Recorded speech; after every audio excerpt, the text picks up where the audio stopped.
అవినీతిలో కేసీఆర్ పాత్ర లేదు. కాళేశ్వరం కమిషన్ ఇచ్చిన రిపోర్టుపై సిబిఐ విచారణ కోరేంత స్థాయి రేవంత్ రెడ్డికి లేదు. కేసీఆర్ కాలి గోటికి కూడా రేవంత్ రెడ్డి సరిపోడు. ఇది బీఆర్ఎస్ ఎమ్మెల్సీ కవిత కొద్దిసేపటి క్రితం చేసిన వ్యాఖ్యలు. ఆ వ్యాఖ్యలతో పాటు కేసీఆర్ని దెబ్బతీసింది హరీష్ రావు, సంతోష్ రావు. ఇద్దరు ఆమె కుటుంబ సభ్యులే. కేసీఆర్కు అల్లుడు ఒకరు కుమారుడు వరుస అవుతారు. వారిపై ఆమె చేసిన వ్యాఖ్యలు ఇప్పుడు బీఆర్ఎస్ పార్టీలో, రాష్ట్ర రాజకీయాల్లో తీవ్ర దుమారం రేపుతున్నాయి. నిన్న కాళేశ్వరం కమిషన్ ఇచ్చిన రిపోర్టుపై సిబిఐ విచారణకి అసెంబ్లీ తీర్మానం చేయడం ఎంత దుమారం రేపిందో అంతకంటే ఎక్కువగా కవిత చేసిన వ్యాఖ్యలు ఇప్పుడు కారు పార్టీలో కల్లోలం రేపుతున్నాయి. ఈ నేపథ్యంలోనే కేసీఆర్తో బీఆర్ఎస్ ముఖ్య నేతలు ఎర్రవెల్లి ఫామ్ హౌస్లో భేటీ అయ్యారు. హరీష్ రావు నిన్న కాళేశ్వరం కమిషన్ రిపోర్ట్పై సుదీర్ఘంగా వాదోపవాదాలు వినిపించారు అసెంబ్లీలో. ఆయన ఒక రకంగా ముఖ్యమంత్రి, డిప్యూటీ ముఖ్యమంత్రి, ఒక 7-8 మంది మంత్రుల అటాక్ని సమర్థవంతంగా తిప్పికొట్టారని బీఆర్ఎస్ శ్రేణులు భావిస్తుంటే ఆయన పైన అటాక్ చేసింది ఈరోజు బీఆర్ఎస్ ఎమ్మెల్సీ కవిత. హరీష్ రావు వల్లే, సంతోష్ రావు వల్లే కేసీఆర్కి చెడ్డ పేరు వచ్చింది. హరీష్ రావు అవినీతి చేశారు కాళేశ్వరంలో, అందుకే రెండవసారి మంత్రి పదవి ఆయనకు దక్కలేదు. అంటే ఇండైరెక్ట్గా కాళేశ్వరంలో అవినీతి జరిగింది అని ఏదైతే కాంగ్రెస్, బీజేపీ చేస్తున్నాయో ఆరోపణలు, దాన్ని కవిత ఎండార్స్ చేసినట్లయింది. ఇప్పుడు అవినీతి జరిగింది నిజమే, కానీ కేసీఆర్ చేయలేదు, ఇది ఆమె చెప్పాలనుకుంది. ఈ సందర్భంగా ఇప్పుడు ఆమె పార్టీని, కాళేశ్వరం కమిషన్ కరెక్టే చెప్పింది, కాళేశ్వరంలో అవినీతి జరిగింది అని ప్రజల్లోకి ఒక ఇండికేషన్ ఆమెనే పంపించినట్లు మనకు అర్థమవుతుంది. ఇది మొత్తానికి తెలంగాణ రాజకీయాల్లో ఒక దుమారం రేపింది. దీంతో ఇప్పుడు కేసీఆర్తో అత్యవసరంగా భేటీ అయ్యారు. హరీష్ రావు నిన్ననే యూకేలో ఉన్న కుమారుడి వద్దకు ఆయన వెళ్ళారు. ఆయన స్వదేశంలో లేరు. మిగిలిన నేతలంతా కేటీఆర్, మాజీ మంత్రి జగదీశ్వర్ రెడ్డి, ఈయనను ఉద్దేశించి కూడా ఆయన లిల్లీపుట్ నాయకుడు నల్గొండ జిల్లాలో పార్టీని నాశనం చేశారు అని ఈ మధ్య కవిత వ్యాఖ్యలు చేశారు. వేముల ప్రశాంత్ రెడ్డి, ఎమ్మెల్యే పల్లా రాజేశ్వర్ రెడ్డి, వీళ్ళంతా కూడా కేసీఆర్తో భేటీ అయ్యారు. కవిత చేసిన వ్యాఖ్యలు, నిన్న సిబిఐ విచారణకు ఇస్తూ అసెంబ్లీ చేసిన తీర్మానం, ఈ అన్ని అంశాలు అక్కడ చర్చకు వస్తున్నప్పటికీ ప్రధానంగా కవితపై ఏదో ఒక చర్య తీసుకోవాలి. ఆమె రోజుకు మాటలు దాడి పెంచుతున్నారు. గతంలో కేటీఆర్ని టార్గెట్ చేసి మాట్లాడారు. తనకు నాయకుడు కేసీఆరే, ఇంకెవరు లేరంటూ కేటీఆర్ని లైట్గా తీసుకున్న పరిస్థితి. ఈరోజు కూడా కేసీఆర్పై ఏదైతే సిబిఐ విచారణకు తీర్మానం చేసిందో అసెంబ్లీ, వెంటనే తెలంగాణ అంతా బగ్గుమనాల్సింది, బంద్ కాల్ ఇవ్వాల్సింది, కానీ ఇవ్వలేదు అంటే ఇండైరెక్ట్గా మళ్ళీ కేటీఆర్ని ఆమె క్వశ్చన్ చేశారు. ఎందుకంటే ఆయన వర్కింగ్ ప్రెసిడెంట్ కాబట్టి. అటు హరీష్ రావు, సంతోష్ రావుని నేరుగా అటాక్ చేశారు. వాళ్ళ అవినీతి వల్ల కేసీఆర్కి చెడ్డ పేరు వచ్చిందని. ఇంతకుముందు జగదీష్ రెడ్డిని లిల్లీపుట్ నాయకుడు అన్నారు.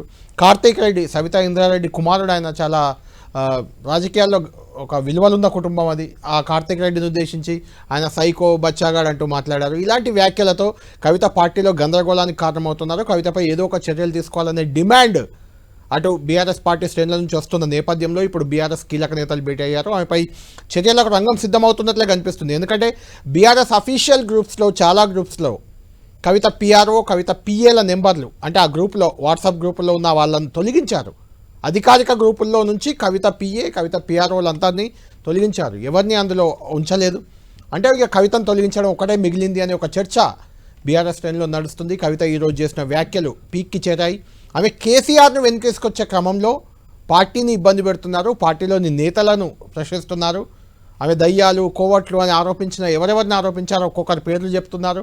ఇది పార్టీలో గందరగోళం అంటూ కూడా ఆ పార్టీ నేతలే మాట్లాడుతున్నారు. అయితే ఎవరు కూడా మీడియా ముందుకొచ్చి మాట్లాడడానికి ధైర్యం చేయట్లేదు. ఎందుకంటే ఇప్పటి వరకు బీఆర్ఎస్ అధిష్టానం నుంచి, అంటే కేసీఆర్, కేటీఆర్ నుంచి ఎలాంటి ఆదేశాలు, మాట్లాడకూడదు అనే ఆదేశాలు వచ్చినట్లు మనకు తెలుస్తుంది.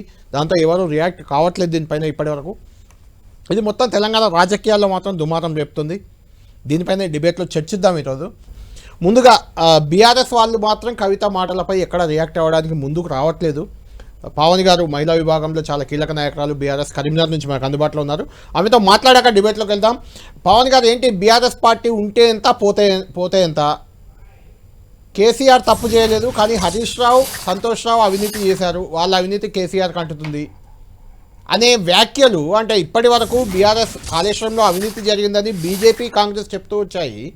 బీజేపీతో బీఆర్ఎస్ ఒక్కటే అని కూడా కాంగ్రెస్ చెప్తూ వచ్చింది. కవిత గతంలో బీఆర్ఎస్లో విలీనమని ఆమెనే తెరపైకి తెచ్చారు.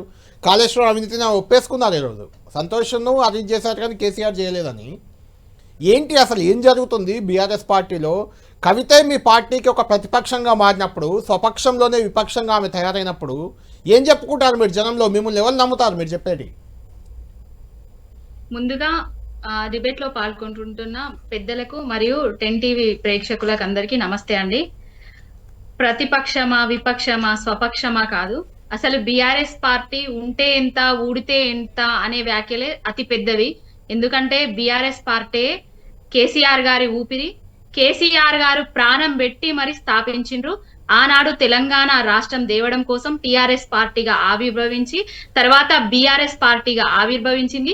బీఆర్ఎస్ పార్టీగా ఆవిర్భవించినప్పటి నుండి 2 జాతీయ పార్టీలు కుమ్మక్కయి ప్రాంతీయ పార్టీ అయిన కేసీఆర్ గారిని ఏదో విధంగా ఏదో కుట్రల ఇరికిద్దామనే చూసే ఉద్దేశంతో చేస్తున్నారు. ఈ రోజు కవితక్క గారు మాట్లాడినండి, అక్క అంటే చాలా గౌరవం ఉంటుండే. అక్కకు బాపు కేసీఆర్ గారి గురించి చాలా తెలుసు. అంటే బీఆర్ఎస్ పార్టీ ఊడితే ఏంది ఉంటే ఏంది అని అంటే బాపు కేసీఆర్ గారు ఎంత ఆవేదనకు గురైతారో తెలియదా? అది అసలు కాళేశ్వరం ప్రాజెక్టుల అవినీతి జరగలేదు అనేదే బీఆర్ఎస్ పార్టీ స్టాండు, కేసీఆర్ గారి స్టాండు. బీఆర్ఎస్ పార్టీలో ఉన్న ప్రతి ఒక్క కార్యకర్త, ఎమ్మెల్యే, ఎమ్మెల్సీ, ప్రతి ఒక్క జెండా మోసిన కార్యకర్త స్టాండు. అందరి స్టాండ్ గానీ అది కేసీఆర్ కూతురు కవిత స్టాండ్ కాదు. అది మరి ఆ అక్కగారు ఏ స్టాండ్ లో పోతున్నారో తెలియదండి మాకు. మా స్టాండ్ మాత్రం, మా బీఆర్ఎస్ పార్టీ స్టాండ్ మాత్రం కాళేశ్వరంలో ఎలాంటి అవినీతి జరగలేదు, కాళేశ్వరం మీద కుట్రలు జరుగుతున్నాయి, కాళేశ్వరాన్ని నిర్వీర్యం చేసే ప్రయత్నాలు జరుగుతున్నాయి, కాళేశ్వరమే లేకుండా చేద్దాము, కేసీఆర్ గారికి పేరు వస్తుంది, కాళేశ్వరం నుంచి ఏ నీళ్ళు వచ్చినా కూడా కాళేశ్వరం నీళ్లే అంటున్నారు, ప్రజలు నమ్ముతున్నారు, కేసీఆర్ గారికి బ్రహ్మరథం పడుతున్నారు అనే ఉద్దేశంతో ఈ విధంగా చేస్తున్నారు. అసలు ఎవరు ఏం చెప్పినా ఏది జరిగినా కూడా ఇప్పుడు ఒక్క ప్రెస్ మీట్ తోటండి, ఆనాడు వరంగల్ సభ పెట్టుకున్నప్పుడు, హుస్నాబాద్ సాక్షిగా, ఎలుకతుర్తి సాక్షిగా సభ పెట్టుకున్నప్పుడు ఒక లేఖ, విజయవంతమైన సందర్భంగా ఒక లేఖ వస్తుంది. ఈనాడు డైవర్షన్ పాలిటిక్స్, అదొక డైవర్షన్. మళ్ళా ఈనాడు కామారెడ్డి వరదలు వస్తాయి, యూరియాతో కొరతతోటి రైతన్నలు రోడ్ల మీద ఉంటారు, ఒకటే ప్రెస్ మీట్ పెడతారు. అంటే ఏంటి కవిత? అది కాదు, కవిత డైవర్షన్ చేస్తున్నారని అంటున్నారు. కవిత వెనుక ఎవరున్నారని మీ ఉద్దేశం ఏంటి? ఇప్పుడు కవితక్క గారి వెనకాల ఎవరున్నారో ఏంది అనేది కవితక్క గారికే తెలియాలి. కానీ మా వెనుక మాత్రం బాపు కేసీఆర్ గారు ఉన్నారు. హరీష్ రావు గారి వెనక, హరీష్ రావు గారిని ఎప్పటికప్పుడు అంటే అడుగు జాడల్లో మేనమామ లాగా నడవలేదైనా, ఒక ఉద్యమకారుడి అడుగు జాడల్లో, ఒక ఉద్యమ నాయకుడి అడుగు జాడల్లో ఒక ఉద్యమ నాయకుడు, నిబద్ధత కలిగిన నాయకుడు 2001 నుంచి ఇప్పటి వరకు కూడా నడుస్తూనే ఉన్నాడు. నిన్నటికి నిన్న కాళేశ్వరం మీద రేవంత్ రెడ్డి, కాంగ్రెస్ వాళ్ళు ఎన్ని కుట్రలు జరిపిండ్రు శాసనసభ సాక్షిగా అందరు చూస్తూనే ఉన్నాం మేము టీవీలల్లా. ఒక్కరు కూడా ఆయన మాటలకు సమాధానాలు లేవు. అందరూ మంత్రులు అందరు కలిసి మూకుమ్మడిగా, బీజేపీ పార్టీ వాళ్ళు వస్తారు, కాంగ్రెస్ పార్టీ మంత్రులు అందరూ వస్తారు, ఆయనను మూకుమ్మడిగా ముట్టడిస్తారు. అయినా కూడా ఎక్కడ నెరవక బెరవక అన్నిటికీ సమాధానం చెప్పుకుంటూ వచ్చారు. నిన్నటి ఏవైతే కాళేశ్వరం ప్రాజెక్టు మీద హరీష్ అన్న గారు చురకలు అంటించిరో ఆ టాపిక్ ను డైవర్ట్ చేయడానికి మాత్రమే మళ్ళీ ఈ రోజు ఇది పట్టుకున్నారండి. మా స్టాండ్ ఒకటే అండి, బీఆర్ఎస్ స్టాండ్ ఒకటే, బీఆర్ఎస్ పార్టీ స్టాండ్ ఒకటే, బాపు కేసీఆర్ గారి స్టాండ్. బాపు కేసీఆర్ గారి స్టాండ్ ఏంటంటే కాళేశ్వరంలో అవినీతి జరగలేదు, కాళేశ్వరం నుంచి 60 ఏళ్ల తెలంగాణ అరిగోస తీర్చడము, కాళేశ్వరం కుట్రలు జరుగుతున్నాయి అనేది మా స్టాండ్. వాళ్ళ స్టాండ్, జాగృతి స్టాండ్ ఏదనేది వాళ్ళు తెలుసుకోవాలి.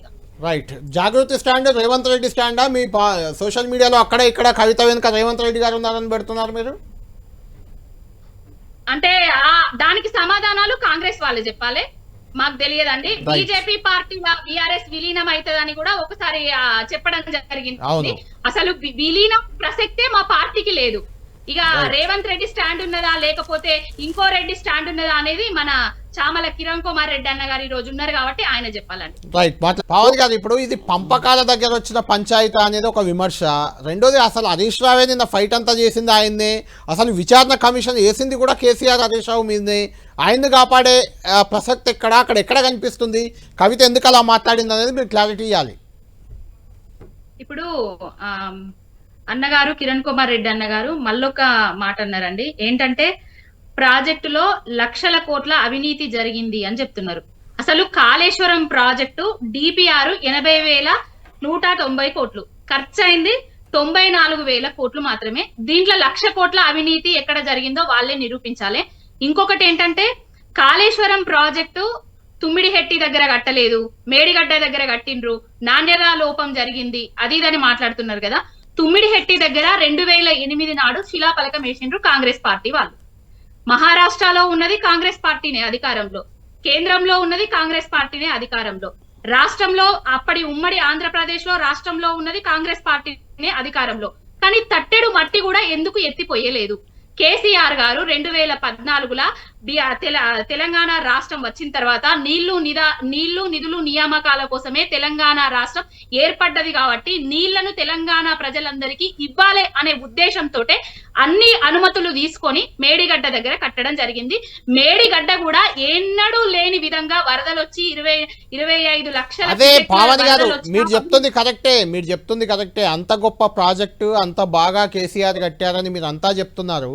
కానీ కవిత దానిలో అవినీతి జరిగింది అంటున్నారు కదా. మరి అదే మా స్టాండ్, మా బీఆర్ఎస్ స్టాండ్. అంటే కవిత బీఆర్ఎస్ ఎమ్మెల్సీయే కదా, కవిత గారు కూడా బీఆర్ఎస్ ఎమ్మెల్సీ, మీ అధ్యక్షుని కుమార్తె ఆమెనే అవినీతి జరిగింది అంటున్నారు అక్కడ.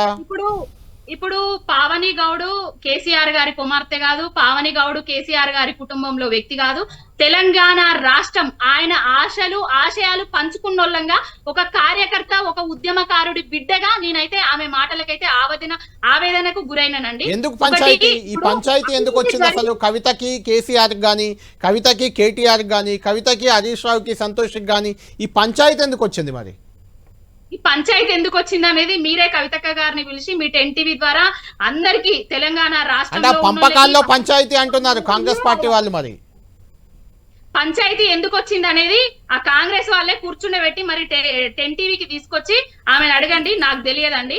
కానీ తెలంగాణ రాష్ట్ర సాధకుడి బాపు కేసీఆర్ గారి ఆశయాలు పంచుకున్నోళ్ళ వ్యక్తిలాగా నేను రోజు కాళేశ్వరం ప్రాజెక్టు కూలింది, కుంగింది, కొట్టుకపోయింది అని అంటే నిజమే అనుకొని 20 నెలల నుంచి వెళ్ళి నెలకొకసారి కాళేశ్వరం ప్రాజెక్టు అది కుంగిందా కూలిందా అని చూస్తున్నారు. అది అసలు అక్కడ 2 పిల్లర్లు క్రాక్ వచ్చినాయి. అదేదో 500 కోట్లో ఎన్ని కోట్లో చేస్తే వ్యయం పెడితే అది రిపేర్ అవుతుంది. అది రిపేర్ చేయకుండా దాంట్లో భూతద్దం పెట్టి తవ్వుతూ కేసీఆర్ గారిని బదనాం చేయాలనే కుట్రలో భాగంగా కాంగ్రెస్ వాళ్ళు బీజేపీ వాళ్ళు చూస్తున్నారు. ఆ కుట్రలకు ఈ రోజు అక్కగారు. థ్యాంక్ యూ పావని గారు, thank you very much, thank you. వ్యవహారం రేపు కోర్టులో, హైకోర్టులో కూడా ఇదే విషయంపై రేపు ఆడ వాదనలు వినిపించబోతుంది బీఆర్ఎస్, అదేవిధంగా అధికార పార్టీ కూడా వినిపిస్తుంది. కాబట్టి హైకోర్టులో ఎలాంటి తీర్పు రాబోతుంది ఈ కమిషన్కి సంబంధించి, సిబిఐ విచారణకు ముందుకు వెళ్ళేలా ప్రభుత్వం ఏం చేయబోతుంది, ఇది ఖచ్చితంగా ఇంట్రెస్టింగ్. చూడాలి రేపటి నుంచి ఏం జరగబోతుంది. ఈ అన్నిట్లోకి కవిత రేజ్ చేసిన ఇష్యూస్ ఇప్పుడు చాలా కీలకంగా మారాయి. కవితపై ఎలాంటి యాక్షన్ ఉండబోతుంది, బీఆర్ఎస్ కవిత విషయంలో ఎలా ముందుకెళ్ళబోతుంది అనేది కూడా చాలా ఇంట్రెస్టింగ్ ఫ్యాక్టర్గా ఉంది. చూద్దాం ఏం జరగబోతుంది. ఇది